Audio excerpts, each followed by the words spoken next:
Hey guys, welcome to The Called Entrepreneur, a podcast dedicated to those faithful men and women who are stepping out and making the transition from employee to entrepreneur. Our objective is to offer biblical wisdom, guidance, and even encouragement on that transition. The focus of building a business while also building the kingdom. So whether it's people going through their entrepreneurial highs, the lows, and everything in between, we want to help you. You may be a brand new business owner, a seasoned vet, or maybe somebody here just to grow, or maybe somebody here just to grow and get better and improve their skill sets in growing a Matthew 6:33 business. Seek first the kingdom and his righteousness, and all things will be provided to you. Thanks for joining us. Let's jump into it. What's up, guys? Good to see you again. Hey, welcome to this episode of The Called. We have one of my, I'm sure you know this, and an entrepreneurial hero of mine, but it's not about business. It's about the man you are as a husband, father, man, just the life you lead, Randy. I've got the Randy Norman on. I'm so fired up, so I appreciate you, man. Thanks for the intro. Yeah, man, I'm looking forward to the conversation today. So, listen, as we've talked a little bit, but the purpose of this podcast is to really help people through their journey of entrepreneurship, whether it's a brand new person, maybe looking to jump into that world, maybe it's somebody that's been in the world, or maybe a seasoned vet. My heart, and I know yours is why I've watched you for years, is just to really tie the kingdom into all that. Yeah. You know, how do we build and lead businesses that glorify God above all? And so, and again, I've watched you do that. So before we jump into it, I do want to hear, obviously, for the listener, your story before you made the transition in the world of entrepreneurship, and maybe even how your, upbringing or lessons you've learned growing up, just how that impacted, your move in the world of opening a business, man. So glad you're with us, man. All right. Thanks a bunch. Well, it's very easy, very simple. Coming out of college, went to college not knowing at all what I wanted to do with my life. And you went carpenter, to college right? to play football. Okay. Right? Yeah, let's just get to the point. You went to college to play football, like you said. Yes. That's how I was. Not for education. So my junior year, they said, you got to pick a degree. And I said, I have no idea what I want to do. And they said, well, no, that's not an option. You got to pick something. And my dad had been a teacher and a coach. And I said, could I be a coach and a teacher? And they go, yeah. And so I said, what am I going to teach? And they go, because, I literally was clueless. And they said, well, here's your choices. And they went English, math. They got all the way to the end. And I go, is there anything else? They go, well, yeah, business. And I said, well, I don't know anything about business, but if y'all will teach me how to teach business. Is that right? I'll teach business. And so I got a broad field business education degree. Okay. Did my student teaching, which back then, thank God, was only 6 weeks, and decided there's no way on earth I would ever do that for a living. It was the hardest, most emotionally draining thing I'd ever done. So I thought, well, this is great. I'm now trained to be a teacher, and I just found out you have noticed how to be a teacher. I'll do anything but be a teacher. And my grandfather had a custom cabinet business in Duncanville, and he said, you want to take over the business? And it wasn't like he picked me of all the grandkids. It was just kind of like I was the only one that even might show remote interest. And he said, do you want to take over the business? And I said, well, I don't know anything about building cabinets. And he said, no, I'm going to teach you how to build the cabinets, and then you're going to take the business and run with it. And I said, deal. And so we did that. And about the end of 1979, early 80, you probably weren't even alive then, but as a newbie, I know that. Yeah, you're a newbie, yeah. And prime hit 21%. So the building business industry just died at instantaneous death. Builders went out of business. It was horrible. And so he looked at me and goes, well, I think our plan is not going to work. You're going to have to go find a job.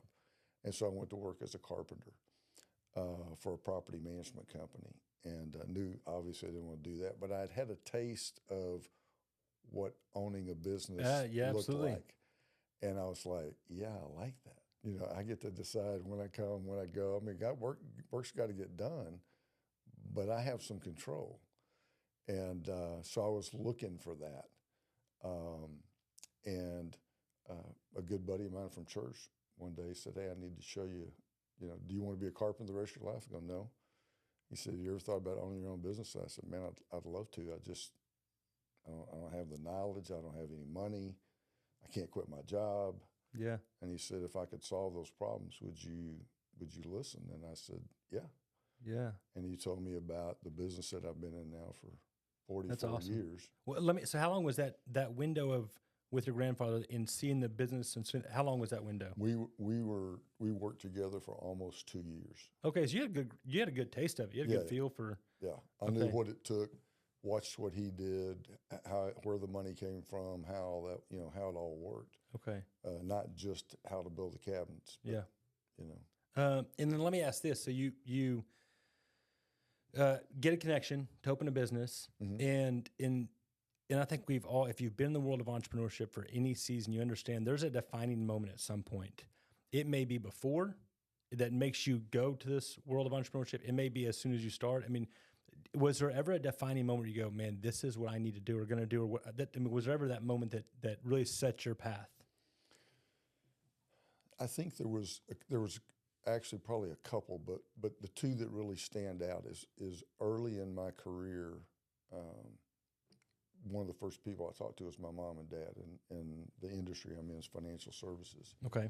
And we were able to make a massive, like life-altering, massive change in their financial future. Yeah. In a matter of 30 minutes to an hour. And I was just like, oh, wow, this is not just good in theory. This is not good, quote unquote, business. I just changed my mom and dad's financial life. Yeah. And turned around and did the same thing with Jan, my wife's mom and dad. And that was the point I knew I was home. This was what I was going to do the rest of my life. There was no ifs, ands, or buts. I was still doing it on a part-time basis. Yeah. But I knew I was home because I saw the difference. I saw the difference it made. I saw how simple it was. Not that it was easy, but it was simple. Yeah. And I was like, man, I'm home. That's awesome. I think one thing I've seen, Randy, is the entrepreneurs that make it in whatever their field is, there's such a root of desire for impact. Yes. Right. And I know we all have aspirations and goals and want to be successful and, hit the peak of our world, whatever it may be, but it is tied down to wanting to impact people. Could you run with that for a second? What are your thoughts about that? Absolutely. I just spoke to some people about that this morning, and I just told them, I said, when I came here, I was a 23-year-old carpenter with a teaching degree when I started in business. And I said, I didn't know anything about anything. I didn't know anything about business. I didn't know anything about money. Didn't know anything about recruiting. Didn't know anything about distribution. I didn't know anything about anything. And so I didn't understand. They were trying to teach me this stuff, and I was like, okay, that's not necessarily computing. But what I did understand, Austin, is I knew I wanted to have impact. And so I was like, if I do this by myself, and I'm just an individual financial planner, yeah, I can impact some lives, 2 or 3 or 4 or 5 a month, however, Yeah. But I said, man, if I got 8 or 10 or 12 or 20 or 30 people to join me in business, we could start investing in people. Yeah. And so I was like, well, that's what I want to do. I don't want to do it by myself. I want to have the maximum impact possible. That's incredible. That's awesome. And so that I couldn't do that by myself. I knew that it was going to take people. So you take this step, you move in the world of entrepreneurship, you start opening a business, start leading people, it sounds like, investing in people. And inevitably, in business, there's going to be highs and lows. Yes. There's going to be the peaks and the valleys that we've all been through. And so if I asked, what are a couple, for that new listener who maybe is on that high or in that low, what were some unexpected maybe hurdles you had to overcome and maybe unexpected blessings you received or through the process? Talk to us about that. One of the things that the guy who got me in this business was a very close friend from church, and so when I heard about the company, I heard it in a group setting, with probably 100 other people, and I came out and he said, "What do you think?" And I said, "I'm in." I said, "Number one, I didn't know you could talk about Jesus in a business meeting." And he goes, "Yeah, if it's your company, you can do anything you want to. I go, well, I don't understand everything that the guy said, but if you can talk about Jesus in the business meeting, I'm in. Absolutely. And he said, okay, great. And then he said, I said, but don't ever ask me to be the guy that stands up in front of the room and talks to people. I said, I ain't ever doing that. He goes, okay, you don't have to do that. Well, as far as I know, that's the only lie that he told me. Yeah. Because eventually, they did want me to, and so public speaking was petrifying to me. Yeah. And the first time he came to me, he said, hey, Randy, we need you to teach a class. And I said, no. And he said, no, it's only going to be like 4 or 5 people. And I said, no, I told you I am not. And he said, it's just 4 or 5 people, and all you got to do is teach them what you do every day. I mean, it's not, come up with some talk. And I said, okay, I'll do this one time, but that's it. I mean, don't ask me again. He goes, okay.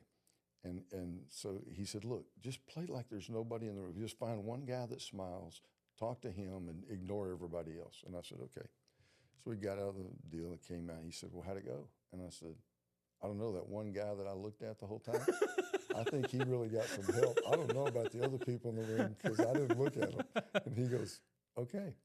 And so that's kind of how he got me. And I think the most I've ever spoken to now is maybe 8 or 10 or 10,000 wow. at one time. That's incredible. But it went from there's no way on earth I would ever do that. Yeah. To now I'm totally confident, especially comfortable, especially when I'm talking about something that's just coming out of my heart. I can just see that one guy just the whole time. Like, why is he staring at me the entire time? Just staring bullets into his like, oh no. Hey, I want to rewind for a second because one thing I've always admired about you that I hope that people say about me is you said when you met with this gentleman, you saw they talked about Jesus, and one thing I've seen in the world of entrepreneurship is what you just said. You're now put in a series of circles where people are open about what their either core values, beliefs, whatever it may be, and there's not this fear of a boss that's going to run off if they disagree. So they tend to be open about their faith and their beliefs. And so, a longtime mentor and coach of mine, I used to love. We would talk about business and where we were at as far as projections and whatever it may be. But the question always got me was he would ask about was I courting my wife? Was I taking my wife on dates? And how was my spiritual walk? And I remember going, that's what I want to be around.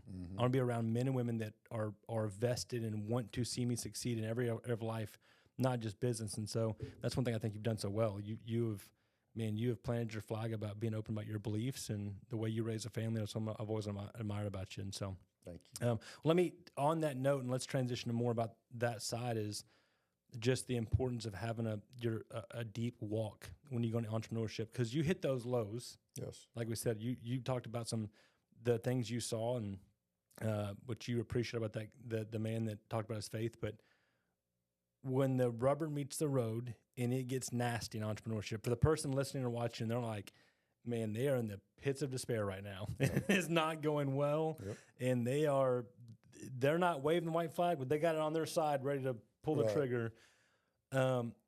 Would you mind sharing maybe some of those moments in your time, those lows, and then how did you lean in your faith in that season? Yeah,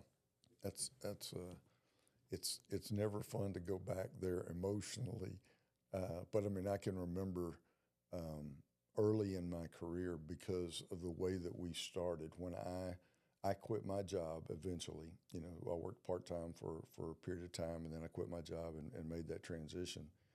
And within a matter of months, Jan, my wife, quit her job, and which is not exactly the most intelligent way to go into a new business venture.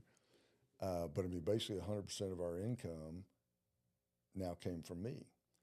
And so that was something I was praying about big time all day, every day. It's like, Lord, okay, we're taking this step. If you don't come through, we're in trouble. And I can remember, I don't ever remember, you hear people say things, Austin, like, the water got turned off and the electricity got turned off. I don't think we ever got, I don't remember the water ever being turned off, electricity being turned off. I remember being scared to death that it might get turned off, Yeah. you know, and I would have to explain to Jan why we Yeah. didn't have electricity or didn't have water.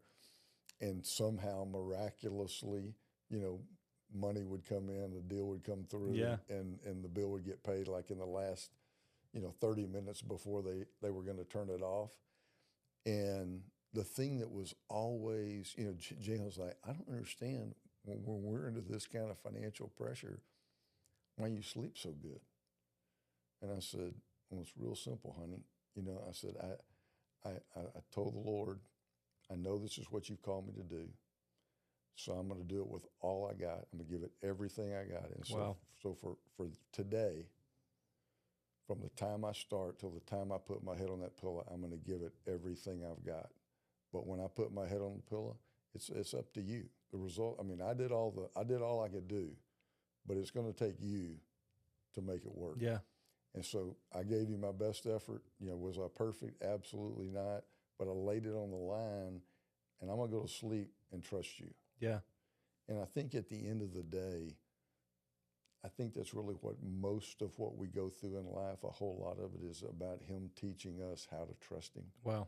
When it gets really, really, you know, it's easy to, it's like it's all good when life is good. I used to tell my mom, she goes, honey, you know, you just got to trust the Lord. I go, Mom, when you got $40,000 in your savings account, it's easy to trust the Lord. Right. When you got 47 cents in your checking account, it's a lot tougher. And she goes, okay, well, maybe that's a good thing, you know. You know, it's and I'd love you to comment on this. You know, when you go through so many things, I think at some point you start taking the perspective of, okay, we went through this storm and he provided. Mm-hmm. Went to this storm and he provided. And you do get to the point like, man, I not that you don't face fear or anxiety or doubt but you do at some point start looking and going, why am I doubting? Why am I fearing when I've seen how he's come through in every single situation? Yeah. And but yeah, you're right. Those first few times, it's it can be tough. So, Mm-hmm. Well, let me ask this, and I think this obviously applies to your business success as well, because again, you've been very successful in that world. Whenever you reach a point where you have a business, you have influence. You talked about impact and influence early on, and you start getting people's ears. How have you found ways to use your business? And I don't know if I'd say promote your faith, but really to share your faith. I mean, what are some ways you've used your business for the impact of the kingdom? Or how would you give guidance to a listener? You know, if they're trying to find ways to get that into their business. Yeah, I think so much of it is the first thought I have is that I got a guy that worked with me part-time, I don't know, 4 or 5, 8 years maybe. And, you know, great guy. We, you know, loved his wife and him. And, you know, we got really involved outside of business, you know, with them. And I don't know, maybe 10 years later, we're talking. And he goes, you know that, like, when I first met you, I was not walking with Jesus. And I go, no, I didn't know that. He goes, yeah. He goes, man, I was totally backslidden. I was not interested in anything that had to do with the Lord. And he goes, just by being around you guys, wow, not me, but there was 4 or 5 or 6 of us. He goes, just by being around you guys all day, every day, and seeing how you totally trust the Lord, how everything's about Jesus. He goes, I mean, he goes, I didn't get, I was already saved. I didn't get re-saved, but he goes, man, I got fired up about having a personal relationship with Jesus. And it kind of struck me. I was like, oh my gosh. I mean, because we never had a conversation about, well, where are you in your relationship with the Lord? I mean, it was just, it got on him because he was around a bunch of believers. And we weren't trying to convert him. We weren't trying to get him to get fired up about the Lord. We were just like, this is who we are, and this is how we do life, and we don't know any other way to do it. Wow. And he was like, man, that made all the difference in the world. And then I think I had another guy that was working with me part-time, And he said, you talk about God way too much. And I said, pardon? He goes like, it's okay if you talk about just you and me and we talk about God, but he goes, you talk about God way too much, like from the podium when you're doing it. And I said, that's totally okay that you think that. I said, but this is my business. And this is how I choose to run my business. And the beauty about it is when you have your own company, if you don't ever want to talk about God, you don't ever have to talk about God. I said, but I choose to talk about God because he's the center of everything that goes on in my life. And he was like, okay, well, you just talk about God way too much. And sure enough, 4, 5, 6 years, 10 years later, he's like, you talk about God just about exactly the right amount. And I was like, interesting. That's incredible. How many times do we, and I'm probably the world's worst at this, it's like, we often quote, like, the Bible says do this, the Bible says this, but it's almost like, well, how many times, yeah, but what is your life saying? Mm-hmm. We talk about running the scripture, but so many times our testimony is not what we say and tell people, it's about how we live and how we walk. And so, and I think you're just such an example of that. I'm going to throw a curveball at you for a second. Okay.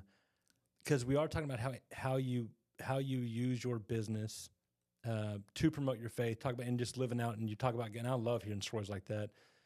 How do you get that? How can you get that into people? Can I, like, how do you get that into maybe the people you work with? How do you get that into your kids? How do you lead a marriage? You've got a godly family. How do you take this belief and get it on to other people? As weird as that sounds saying it. Yeah, that is a curveball. Okay, that's, I think one of the things that struck me, and this is only one piece of what you've just asked, but one of the things that struck me is Jan, one day when, because I was getting up early in the morning and having my quiet time before the kids woke up, because that way I could actually have a quiet time. There is no quiet time when those kids are up. If I waited till they were up, there was, it was just helter-skelter, get everybody done and out the door. And she said, they don't see you spending that time with the Lord. Wow. You can tell them, but they don't see you. She goes, I want you to do it, like in the middle of the living room. So when they're coming down the stairs in the morning, they walk down the stairs and they see Dad on his knees praying. And they're going, what are you praying about? Look, come over here. Let's talk. Talk. And I was just like, oh my gosh, they're not seeing it. So they're not modeling it because they're not seeing it, and telling them is different than modeling it. And so that was just one of those aha moments. Obviously the Lord has used Jan a million times in my life. I call her my other Holy Spirit, to convict me and to help me with discernment and all that stuff. But she's just like, they don't see that and they need to see it. And I was like, you're exactly right. And so we got intentional about, some of those kinds of things and walking it out and why we're doing that. And it was so cool because most times you didn't have to say anything. They just kind of come alongside and join in, and you're like, okay, that's, And I think the same thing applies, whether, I'll give you an example. I had a guy that, and I cannot remember, Austin, ever in a training session inviting somebody to my church, ever in 40 years in business. And the other day, I'm in a training session, and it was I think it's either right before Christmas or maybe the week after Christmas. And all of a sudden, I just got this, I think it was the Lord, but it just had this idea. I said, hey, if any of y'all don't have any place to go tomorrow on Sunday morning, it was a Saturday training. I said, if you don't have any place to go, I said, man, we would love for you to come to our church. Man, we will love on you. We will take care of you. And then I just let it go. And I thought, well, that was weird. I've never done that before. And 9 o'clock Saturday night, one of my guys that I'm training that, I've known for a long time, but he's been in business with me just for a month. Where am I supposed to be and when does church start in the morning? And they came to church, and I thought they weren't going to come.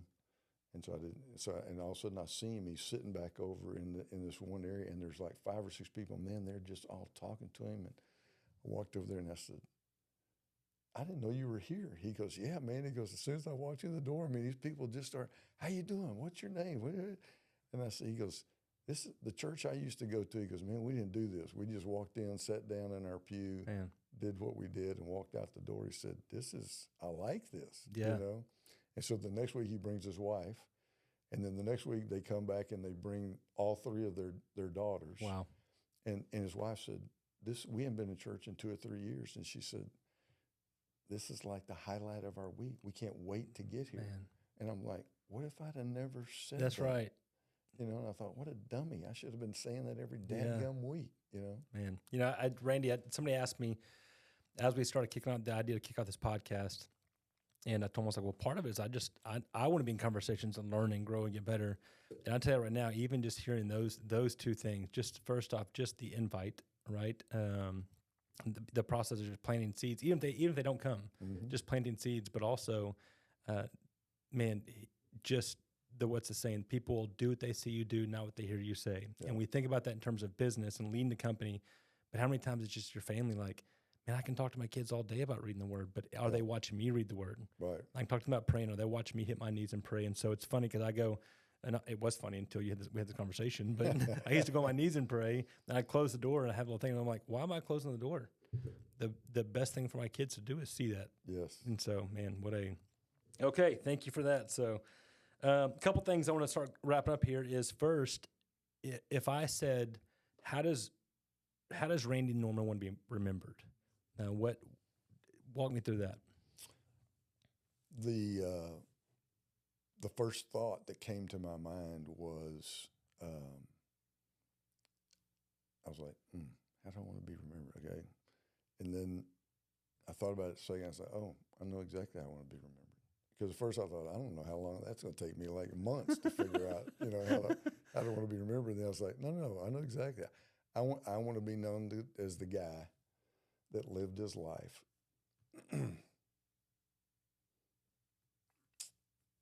before an audience of one. Better have me crying here, Randy. All I want, and the thing that drives me in life, period, is I just want to hear my daddy in heaven say, well done. And what anybody else on earth thinks, and you know, I hope they like me. I hope, you know, they think well of me. I hope mostly they go, man, he lived his life for an audience of one. Golly. I gotta collect myself now, Randy, so I can think about the next wrap this up. You know, we get so caught up in, and I think it's obviously in the business world, but I think just in culture today, it is easy to get caught up in this approach of, you know, be the best and have success and, again, reach the pinnacle and whatever it may be. Sometimes it's like, in the big picture, how much does that stuff matter? Yeah. You know, if you get to the pearly gates and hear, well done, good and faithful servant, you've won. Yep. Right. So, absolutely. As we wrap up, I asked you before the show, hey, if you had one thing that you ran to in the Word during those seasons of growing a business, you know, what would you say? And you told me just the parable of talents, and we didn't get into details, but walk me through why is that, and what do you take from that? Well, I think that goes back to what we just talked about. You know, the playing to the audience of one is, you know, when I stand before the Lord, you know, when my life's over, what I want to hear him say is, man, you took what I gave you and you multiplied it.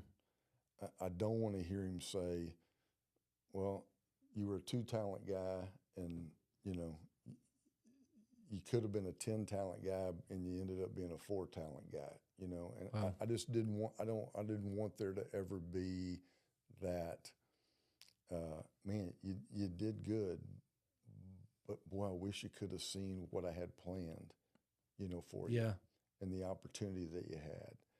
And I just didn't want there to be any of that, you know, out there. So the parable of the talents was huge, just to know that, hey, whatever he gave me by the power of his Holy Spirit, not by anything, in me. You know, that he grew that he multiplied that, and like we talked about at the beginning, the impact. You know, that he created me for 100% of it got done, not 75 or 80 or 90%. Wow. Does that make sense? No, that's spot on, man, and I appreciate that wisdom. So, hey, let's want to wrap up. I hope you know, Randy, how much respect I have for you, admiration. You know, I think about people, and I think about my parents. Obviously, the just want to be like my parents, but outside my parents, there's people I've grabbed onto and say, I want to be like that person. And I don't know how we've known each other probably 12, 13 years. I really got to know you the last couple of years, and man, just I hope you know, you're a man I look at and I'm like that. I want to be like that guy. And the way you treat people, the way you lead your family, the way you walk your walk, and I'm honored and humbled, man, to share this time with you today. So I appreciate the opportunity. Yeah, man, appreciate it. So love you. Hey, that's our time, and we appreciate you joining us in the call, and have a great day. Thanks for joining us on this episode of The Called Entrepreneur, a podcast dedicated to helping faithful men and women make the transition from employee to entrepreneur while keeping a Matthew 6:33 mindset. Hey, listen, if this episode resonated with you, we'd love to hear your story and connect with you. Come back to us next time as we learn to seek the kingdom as we build businesses.